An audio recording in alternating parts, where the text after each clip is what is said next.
Safe to assume that the NBA draft that usually takes place on the 25th of June will also be postponed. Now, if you like watching the NBA draft as much as I do, you're in luck. What's up YouTube and welcome back to another video. Today we're going to be taking a look at the top 10 picks in the lottery. Act like an NBA executive and make the calls for the team. It also means we can trade the player if the right trade is available, so this might be a long video, but please stick with me until the end. If this is your first time seeing any videos from me and you enjoy it, please leave a like and subscribe if you want to. Of course, it's all up to you. If you have any suggestions for later videos, leave it in the comments below. So in order to get the draft lottery, I'm going to be using the website called RealGM. And with this website, I'll be able to determine the order of the draft, and then with that, we can make out with what we have. This is actually a pretty cool website, and you should check them out if you're planning on doing any mock draft videos in the future. So as you can tell from the screenshot, the first overall pick will go to the New York Knicks, then the Pistons, Bulls, Warriors, Cavs, Timberwolves, Hawks, Hornets, Wizards, and then finally the Suns, giving us our draft orders. Now it's time to start.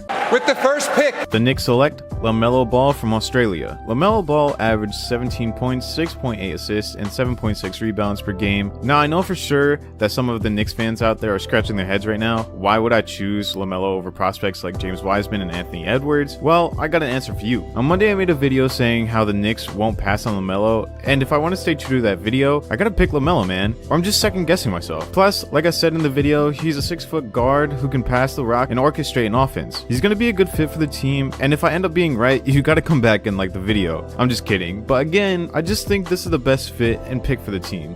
With the second pick, the Pistons select 7-foot center James Wiseman. Wiseman would only play in 3 games before getting suspended for accepting money from Memphis coach Penny Hardaway while he was still in high school for moving expenses. In the 3 games he did play, he would average 19.7 points and 10.7 rebounds per game. Now, I caught myself going back and forth on who I think the Pistons should draft. It came down to Obi Toppin and Wiseman. Ultimately, I chose Wiseman. The Pistons have Sekou Doumbouya, a 6'9" forward who is already someone who can fit in the starting rotation over Snell once he becomes a better player. Right now, I can't say the team is necessarily lacking with the center position, with them having Thonmaker and John Henson. I just think with Wiseman on the Pistons, it would be a huge upgrade for the center position for the team. Then they could trade John Henson or Thon to another team for some small forward depth.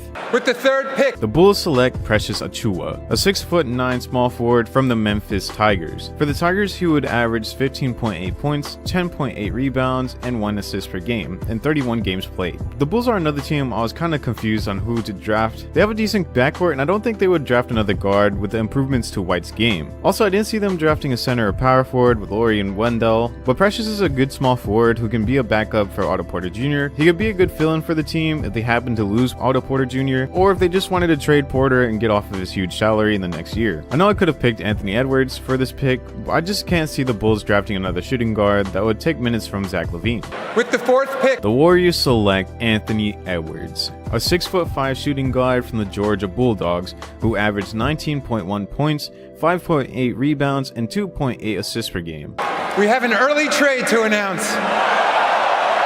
Come on, you didn't think I would make a mock draft without any twist, did you? The Warriors trade the rights to Anthony Edwards to the Pistons for James Wiseman. This is the best case scenario for the Warriors. They get a center for the team that would almost immediately put them back into a championship caliber team. This team needed a center for a while to do damage from the inside. This is what the Warriors lacked, but made up for it when they had Kevin Durant. James Wiseman alongside Draymond would hold down the defense, which is something the team needed. The Pistons also get a shooting guard that can be the future of the team. So this trade works out for both teams.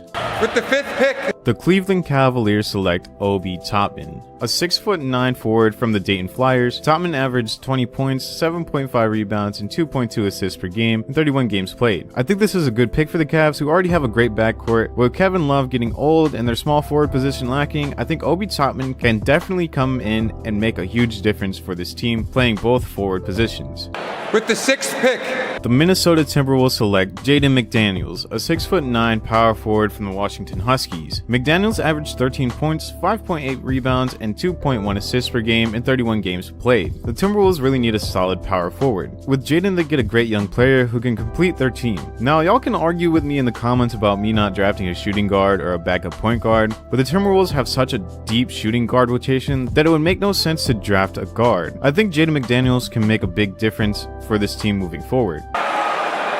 And now with the seventh pick, the Atlanta Hawks select Isaac Okoro, a 6'6" guard from the Auburn Tigers. Okoro averaged 12.9 points, 4.4 rebounds, and 2 assists per game in 28 games. To be honest, guys, I was pretty stuck on this pick.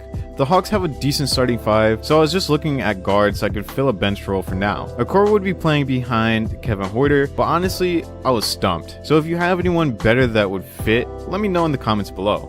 With the 8th pick, the Hornets select Cole Anthony, a 6'3" point guard from the North Carolina Tar Heels. He averaged 18.5 points, 5.7 rebounds, and 4 assists per game in 22 games played. Now, Cole's playing for the Tar Heels, the same team that Jordan played for in college. Jordan is the owner of the Hornets. See what I'm getting at here? Plus, the Hornets are lacking at the point guard spot. Siri has been alright, but I think if the Hornets draft Cole Anthony, that he'll be the future for the team eventually.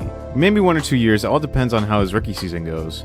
With the 9th pick, the Wizards select Onyeka Okongwu, a 6'9" power forward from the Trojans. He averaged 16.2 points, 8.6 rebounds, and 1.1 assists per game in 28 games played. Onyeka would be a really good fit for the Wizards. He would be a nightmare locking down the defense for the Wizards. In college, he averaged 2.7 blocks and 1.2 steals per game. The Wizards really need more defense, and I think he could definitely be that piece that they're missing. With the 10th pick, the Suns select Tyrese Halliburton, a 6'5" guard from Iowa State. This year he averaged 15.2 points, 5.9 rebounds, and 6.5 assists per game in 22 games played. He's a sophomore in college, so he would be coming into the league a more mature player who can make the right decisions for the team. I think the big thing that the Suns are lacking is playmaking and a pure point guard. They do have a point guard now with rookie Rubio, but if they can get a guy off the bench that can also make plays and keep the offense rolling while the starters are resting, well, that's just even better. I think this is a smart pickup for the Suns, who have been playing a lot better this season, but still needs to make adjustments to get back into the playoffs, and this is a good point to start. With picks 11 through 30, we see a variety of different players. We have players like Kobe, who was drafted with the 13th overall pick, who became a legend, and then we have players like Dragan Bender, who get picked in the lottery and turn out to be a bust. So as you can see with the draft board, it is a little different from last videos, mostly because I had to resimulate the draft order, but it doesn't make a difference from last video. The thing that I will change is removing Precious Achiuwa from the 3rd overall pick to the Bulls and sliding in Denny Avdia. We'll also take Cole Anthony from the Hornets and give them Killian Hayes. Those were 2 of the international players that I mistakenly left off of the draft, and I'm sorry. So now we have Precious and Cole Anthony for this video. Now that all that is out of the way, we can finally get started with the second part of the draft. With the 11th pick in the draft, the San Antonio Spurs select Precious Achiuwa, a 6'9" power forward from the Memphis Tigers. For the Tigers, he would average 15.8 points, 10.8 rebounds, and 1 assist per game in 31 games played. Well, welcome back, Precious. You once were a top 3 pick, but I'm sorry, buddy, things change. You're going to a team that needs you, so that's good, and the Spurs really need a power forward right now. Montrezl Harrell. With the 12th pick in the draft, the Pelicans select Cole Anthony, a 6'3" point guard from the North Carolina Tar Heels. He averaged 18.5 points, 5.7 rebounds, and 4 assists per game in 22 games played. I did have Tyrese Maxey at this spot, but I believe Cole Anthony is better with his point averages, his height, and how he plays. Granted, the Pelicans already have a point guard in Lonzo Ball, but they could always use a backup. Derrick Rose. With the 13th pick in the draft, the Sacramento Kings select RJ Hampton, a 6'5" point guard from the New Zealand Breakers. Hampton surprised everyone by skipping college and playing in the NBL. Hampton is a great passer and has great speed in the open floor. Yes, the Kings already have a point guard in De'Aaron Fox, but Hampton is definitely a good pickup for the team. De'Aaron Fox. With the 14th pick in the NBA draft, Portland Trail Blazers select Patrick Williams, a small forward from Florida State. He is 6'8" and 255 pounds. The Trail Blazers are in desperate need for a small forward, and I think with Williams' size and his ability to switch on to smaller players and having the size to guard bigs, he does have some struggles with his shot IQ, but with time to grow in the league, he can work through it.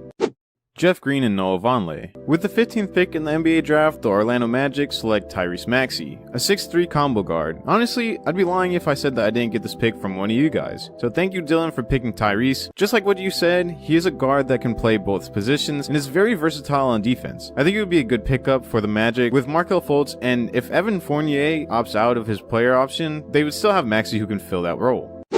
Lou Williams. With the 16th pick in the draft, the Minnesota Timberwolves select Aaron Nesmith, a 6'6" small forward from Vanderbilt. He is a great outside shooter, but lacks the ability to attack the basket. He would make an impact for the Timberwolves right off the bat. He did average 23 points and 4.9 rebounds, but he was playing in a weak out-of-conference schedule, which makes it hard to truly evaluate him without real competition. The reason why he didn't get drafted any lower is because of his injury only allowing him to play in 14 games due to a stress factor in his foot.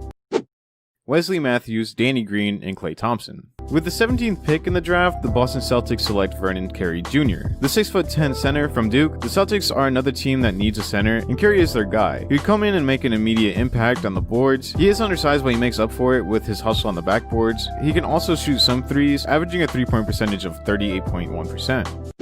Kennedy Meeks. With the 18th pick in the draft, the Dallas Mavericks select Devin Vassell, a 6'7" shooting guard out of Florida State. Vassell is a long, athletic defender with the capability to stretch the floor. The Mavs don't really lack too much in any position, but adding Vassell would add a 3-and-D player either off the bench or to start. He has the height to play at the small forward position if needed. He averaged 12.7 points and shot 41.5% from 3.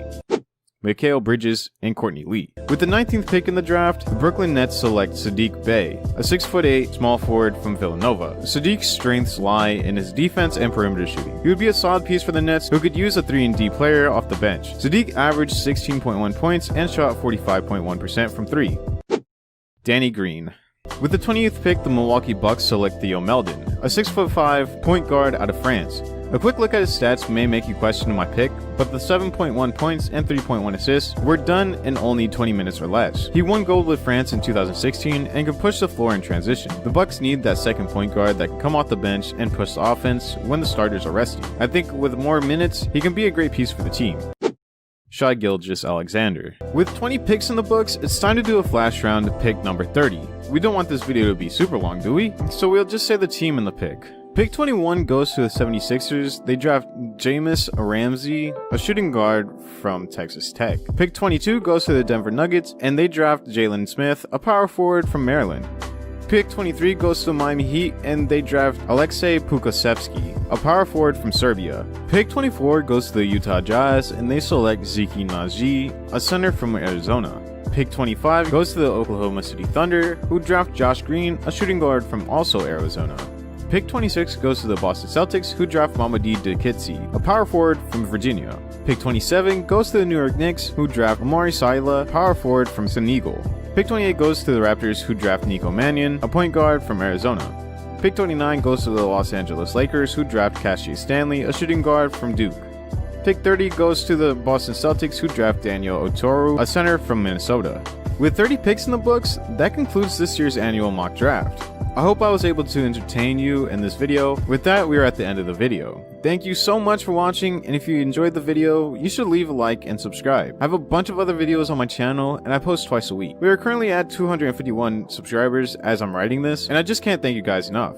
So thank you once again for watching, and I'll see you guys on Monday.